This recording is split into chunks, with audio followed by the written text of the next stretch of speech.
Welcome back to Franchise Player, and after doing my 30 days of only playing a PSP, I figured it would be fun to check out some underrated PSP games that are still worth checking out. First up on the list, we have actually a pretty uncommon game, and that game is called Hammerin Hero. So Hammerin Hero came out in North America back on April 7th of 2009. Now, Hammerin Hero is a pretty cool game with a very simple story. So you play as a carpenter and you have a hammer as your weapon, hence the name Hammerin Hero. And basically the purpose of the game is to defeat all of these evil construction workers and companies that are trying to take over the town and basically buy all the buildings. So sounds very similar to certain cities in the real world. Kind of a funny concept for a game. So yeah, you go around, traverse through these levels and take out enemies with your hammer. And I think the graphics and the art style of this game have aged really well. This game does have a Metacritic rating of 73, so it's not like it got some crazy high score or anything like that. And I can see why. I mean, the game can get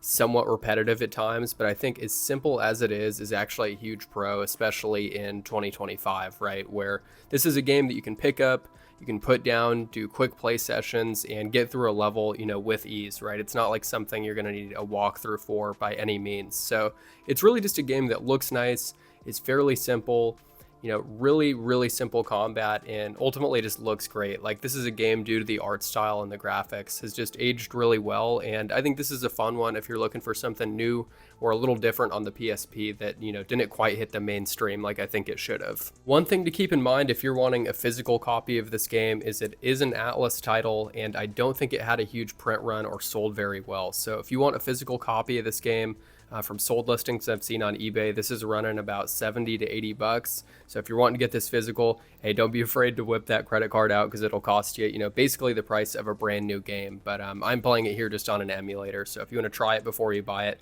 this is not a bad option. Next up here, we have MotorStorm Arctic Edge. And MotorStorm as a series is definitely not underrated. I think a lot of people would love to see this series come back, especially on PS5. It would look absolutely insane. But I think this game definitely flew under the radar for a lot of people because it came out, towards the end of the PSP life cycle. It came out September 29th of 2009. And then, funny enough, about a month later, it was actually ported to the PS2. This game ended up getting a 79 on Metacritic, so pretty solid reviews. Hey, 79 is not bad. I'd say that's definitely a solid game. And I don't know, it's just very odd because this game came out a few years into the PS3 life cycle, right? And didn't get released on the PS3. It's actually the only MotorStorm that's not on PS3. So kind of odd that PlayStation decided to go back and release this game only on PSP and PS2. I don't know if they were maybe trying to spread the awareness of MotorStorm to maybe folks who were stuck on older gen hardware. But yeah, I think this game holds up pretty well. And I think graphically it looks really nice too. Like, you could tell at this point, they were definitely pushing PSP to its limits. I wouldn't say this is one of the best looking PSP games out there, but it definitely does not look bad for a racing game. This game does have quite a bit going for it just in terms of vehicle selection and track selection. So there's 12 tracks in total, which, probably isn't going to blow your mind, but there is 24 vehicles in total. So you have, typical MotorStorm stuff like ATVs, buggies, rally cars. And then with this being, Arctic and like snow themed, you even have snow machines and big rigs. So yeah, a ton of different vehicles to choose from, and they're all pretty fun to race with. Overall, MotorStorm Arctic Edge, definitely a fun game. I would recommend it, especially if you're looking for a new racing game to play on the go. Overall, I would say I still like the PS3 versions of MotorStorm better, but this is not a bad option if this is your only way to play a game in the MotorStorm series. And if you are looking to pick this up physically, it's fairly inexpensive. You can pick it up complete in box for about 10 to 15 bucks from sold listings that I've seen on eBay. Next up, we're taking a look at the Gradius Collection, and as it's known in Japan, Gradius Portable. The Gradius Collection came out for PSP all the way back in 2006, and what was really cool about this collection is it actually has 5 different Gradius games on it. It has the original from 1985, Gradius 2 from 1988, Gradius 3 from 89, Gradius Gaiden from 97, and then Gradius 4 from 99. So to get 5 of some of the best horizontal scrolling shooters of all time, I don't think it was a bad package at all when this originally came out. If you're not familiar with Gradius, it's a legendary horizontal shooter. And these games hold up really well for how old they are. I mean, that's what's beautiful about shoot 'em ups, right, is, no matter how old they are, they're still going to be pretty fun. Whether you're playing this competitively and wanting to go for like the highest score possible, or if you're just playing it casually, wanting to hop on and jump in and out of a game, right? That's one of the best thing about shooters or shoot 'em ups, is you can take them as serious as you want, where you want to try to complete the game with no restarts, or if you just want to play it casually, that's cool too. So yeah, the Gradius Collection, definitely something that I think you should pick up if you're interested in shooters, at all. The PSP had a ton of amazing retro collections and compilations, and the Gradius Collection stands up with the best of them on this platform. Highly recommend it, especially if you're wanting to get into shooters, or if you're, a fan of shooters in general. If you're wanting to pick this up physically, from sold listings I looked at, CIB, you're looking around 30 to 35 bucks. So not crazy expensive, but fairly pricey for a PSP game. Next up here, we're taking a look at an absolute banger, and that's NFL Street 3. And right there, you got Chad Johnson, aka Ocho Cinco, on the cover. And NFL Street 3 was, a really fun game, but did not reach the same heights that NFL Street 2 did, or even the first one. NFL Street 3 came out back in November of 06, and I think part of the reason why this game maybe didn't get as much love is I think a lot of people were kind of getting like Street fatigue from, NBA Street, NFL Street. I mean, this being the third entry. I mean, 2 was a classic, so was the first one, but this game really didn't do anything too different from the second one, right? And the second one was awesome. So I think a lot of people, combined with the fatigue and this not really being a huge change, probably did not help its cause in terms of getting reviews, hence why this also kind of flew under the radar. I had this originally for PS2 growing up, and I remember my grandma got it for me. Shout out to her, but I ended up liking NFL Street 2 way more, and just ended up and started to play 2 way more than 3 back then. But I think NFL Street 3, definitely an overlooked game.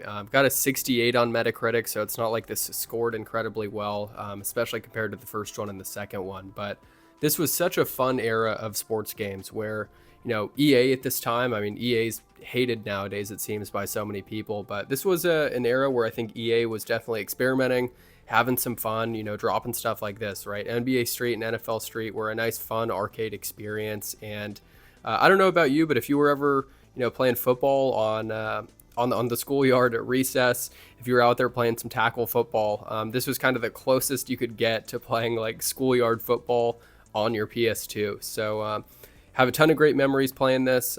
If you are going to play NFL Street on PSP, I don't think the third one is a bad option. Definitely try the second one out as well, but I thought I'd throw Street 3 on this list just because it is a little underrated in my opinion. And if you are looking to pick this up physical instead of emulating it or just downloading it on a modded PSP, you can get it for about 15 or 20 bucks CIB, so not super expensive. But yeah, NFL Street 3, really wish this series would make a comeback. And next up here we have X-Men Origins Wolverine, which came out May 1st of 2009. Now this is a game where I think it was actually rated a little too harshly, at least for the PSP version. I'm sure playing this on home consoles is definitely better, probably in almost every way, especially graphically.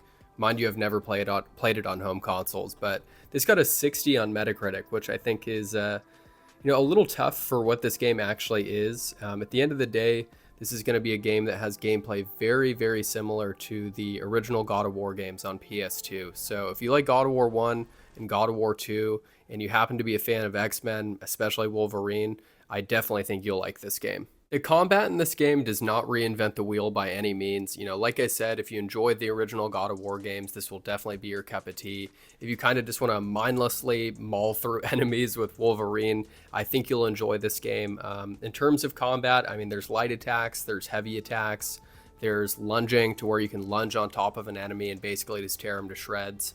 So the combat's cool. I definitely think it could get repetitive probably later on in the game. I didn't beat this game, but I did play it for a couple hours. And I think later on, I would assume it would probably get a little boring with the combat. But, hey, like I said, if you're, a diehard Wolverine fan and want to play something like this on the go, you might enjoy it. And if you're a collector looking to add this to your collection, from sold listings I've seen on eBay, if you want this complete in box, you're looking at around 20 bucks. So not a crazy expensive game. And last but not least on this list of underrated PSP games, we have Pac-Man World 3. And it's kind of crazy to say, but this game is almost 20 years old. It came out back in November of 2005, so almost at that 2-decade mark for Pac-Man World 2, which is absolutely crazy to say. And this is actually the last Pac-Man World game that they ever released. I know, well, within the past couple of years, they did Pac-Man World Repack, which was basically just a remaster of the first Pac-Man World if you're dying to play something that looks a little newer and shinier. But I think this game still looks really good for its age. This game on PSP got pretty mediocre reviews. It has a Metacritic rating of 61, but I definitely think once again that that's too harsh. I think this game is pretty fun, and a complaint that a lot of reviewers had, I guess at the time, was just the lack of difficulty. They thought the game was too easy. You know, personally, when I'm playing a Pac-Man World game, I don't want it to be like extremely challenging. I'm more so just playing it because it's a fun 3D platformer. And the Pac-Man World games were incredible. If you played any of these, ideally 2, that was my favorite. I think you'll definitely want to reminisce and maybe jump back on this and just realize how good the Pac-Man World games were. And I think I'm definitely a little biased on this series. Like, obviously Pac-Man World is not as good as something maybe like, you know, Mario 64, right? It is a good 3D platformer, but it's probably not one of the GOATs. And, you know, I think the reason why I'm so nostalgic for this series is my dad was a big Pac-Man fan, and I remember when I was really little, when I was really young, I'd actually gotten my dad a copy of Pac-Man World 2 on the PS2 for Christmas one year. So this series, really nostalgic. You know, it's just fun to go back to the Pac-Man World games. You know, obviously probably not the best 3D platformer in the world, but if you're looking for something a little fun and kind of carefree on PSP and you've never played it, I think this is definitely worth a shot. But yeah, that'll pretty much do it for today's video on underrated PSP games. I'll definitely have another episode of this in the future. I think there's a ton of, you know, great PSP games that are underrated out there and maybe didn't get the attention they deserved back in the day. But let me know your favorite game on the list, and then let me know a PSP game or two that you think might be underrated as well. But you know, as usual, appreciate you guys for watching, and we'll catch you soon with another video.